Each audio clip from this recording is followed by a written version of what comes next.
What's up, guys? Welcome back. In this video, I'm going to be breaking down 3 traits that you need to embody if you want to be successful in any kind of online business in 2024. So just to give you a little bit of recap on myself, my name is Nick. I've been in high ticket sales, remote closing, in the online internet money space for over 4 years now.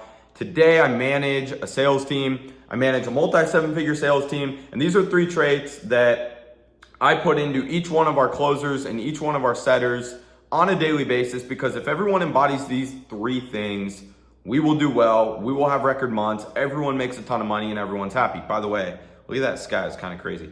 But anyways, getting straight into it. Number 1, something that I keep in mind is, what do I choose to tolerate? So as I'm leading this team of over a dozen people and I'm managing all of these different sales reps, what do I personally choose to tolerate on a day-by-day basis? And this is why, if you've ever played competitive sports, you recognize, like, when coaches would get on you for running slow or like walking to the bench, or after like practice, just like goofing off too much and like not just getting 2 things. Like, I started to realize there's a reason behind this, and it goes back to that trait of, like, how you do one thing is how you do everything. And so what do you choose to tolerate? Because if you choose to tolerate guys being late to meetings, does that also mean you choose to tolerate them being late to meetings with prospects? Or if you choose to tolerate guys not sending in their end of day reports on how their day went on time, does that also mean that they're not going to be sending follow-up messages to prospects on time?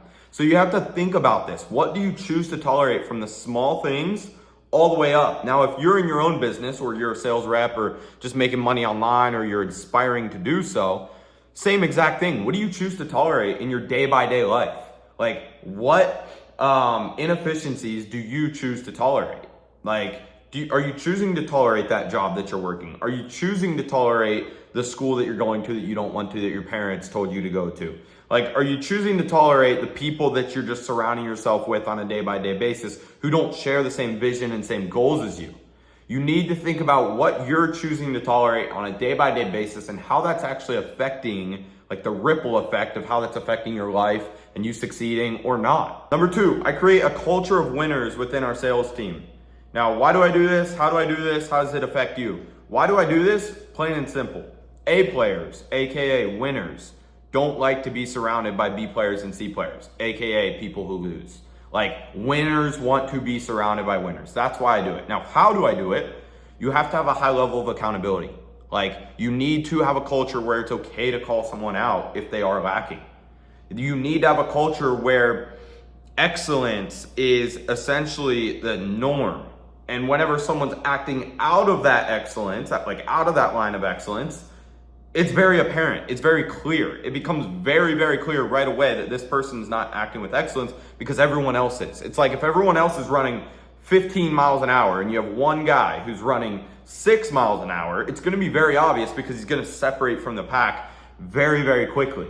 And then how do you apply this to yourself? Well, surround yourself with other friends, other people, whether that's online or in person, who are crushing it, who are doing far better than you, killing it, who are accomplishing what your dreams are. Because if you're surrounding yourself with winners who are serious about their goals, getting after it, working out, like working on a business, learning a skill, then you will eventually become a winner as well. You'll rise up to their level because you're surrounded by winners. And then number 3, the third final part, is I always try to lead from the front.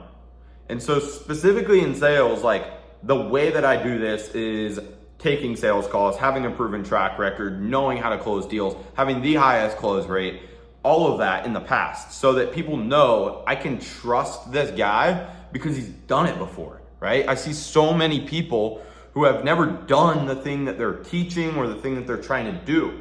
And so how do you apply this? Like, if you're trying to learn a business or trying to learn something, learn from someone who is leading from the front. Learn from someone who has done whatever it is that you're trying to do. If you're trying to find a mentor, if you're trying to find a coach, if you're trying to find someone who's gonna help you out in your journey, learn from someone who has been in your shoes at one point and now is further along. Learn from someone who has actually done the thing, versus just somebody who's talking online when they haven't done the actual thing. Keep that in mind. If you guys are interested in working directly with me, you can go down in the description. I'll have a link where you can book in or grab my free training. I'll see you guys in the next one.